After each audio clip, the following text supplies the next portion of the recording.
Friends, welcome back to my channel Mamata's kitchen. ಇವತ್ತು ನಾವು hotel ಸ್ಟೈಲ್ನಿಯ ಒಂದು ಮಟನ್ ವೀಲ್ ಕಬಾಬ್ ಮಾಡ್ತಾ ಇದ್ದೀನಿ. ಬನ್ನಿ ನೋಡೋಣ ರೆಸಿಪಿ. ಅರ್ಧ kg ಮಟನ್ ತೊಗೊಂಡಿದ್ದೀನಿ, ಬೋನ್ಲೆಸ್ಸು. ಸ್ಟ್ರಿಪ್ಪಲ್ಲಿ ಕಟ್ ಮಾಡಿದ್ದೀನಿ. Pepper powder 1 teaspoon, garam masala powder 1 teaspoon, red chilli powder 3 tablespoon, ಅರಿಶಿನ ಪೌಡರ್ ಅರ್ಧ ಟೀ ಸ್ಪೂನು, ಬೆಳ್ಳುಳ್ಳಿ ಶುಂಠಿ ಪೇಸ್ಟು 1 ಟೀ ಸ್ಪೂನು, ಕಡಲೆ ಹಿಟ್ಟು 2 ಟೇಬಲ್ ಸ್ಪೂನು, ಚಿರೋಟಿ ರವೆ 2 ಟೇಬಲ್ ಸ್ಪೂನು. ಎಲ್ಲ ಇಂಗ್ರೀಡಿಯೆಂಟ್ಸ್ ಹಾಕ್ಬಿಟ್ಟು ಚೆನ್ನಾಗಿ ಮಿಕ್ಸ್ ಮಾಡಿ ಒಂದು ಅರ್ಧ ಗಂಟೆ ಇಟ್ಬಿಡಬೇಕು. ನಿಂಬೆ ರಸ ಅರ್ಧ ಬೋಳು. ರವೆ ಬದಲಿಗೆ ಮೈದಾ ಹಿಟ್ಟು ಹಾಕ್ಕೋಬೋದು, ಇಲ್ಲ ಕಾರ್ನ್ಫ್ಲೋರು ಹಾಕ್ಕೋಬೋದು.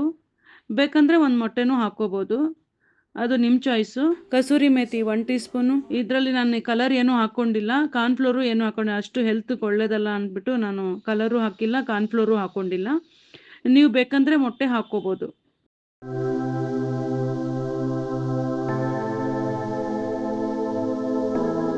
ಅರ್ಧ ಗಂಟೆ ಆಗಿದೆ, ಈಗ ಫ್ರೈ ಮಾಡೋಣ. ಎಣ್ಣೆ ಕಾದಿದೆ, ಮಸಾಲೆ ಮಿಕ್ಸ್ ಮಾಡಿರೋ ಮಟನ್ ಹಾಕೋಣ. ಈ ವೀಲ್ ಕಬಾಬ್ಗೆ ಆದಷ್ಟು ಎಳೆ ಮಟನ್ ತೊಗೊಂಡ್ರೆ ಒಳ್ಳೆಯದು, ಚೆನ್ನಾಗಿ ಸಾಫ್ಟಾಗಿ ಬರುತ್ತೆ. ಇಲ್ಲಾಂದರೆ ಹಾರ್ಡ್ ಆಗಿಬಿಡುತ್ತೆ. ಆ ಥರ ಬಲ್ತಿರೋ ಮಟನ್ ಇದ್ದರೆ ಒಂದು ವಿಶಿಲ್ ಹೊಡ್ಕೋಬೇಕಾಗತ್ತೆ. ಚೆನ್ನಾಗಿ ಫ್ರೈ ಆಗ್ತಿದೆ ಗೈಸ್, ಸೂಪರಾಗಿ ಕಾಣ್ತಿದೆ, ಎಮ್ಮಿ ಆಗಿದೆ.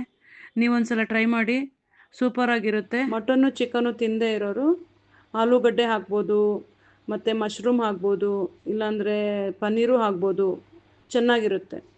ಈಗ ಕಬಾಬ್ ರೆಡಿಯಾಗಿದೆ, ಡಿಶ್ ಔಟ್ ಮಾಡೋಣ ಬನ್ನಿ.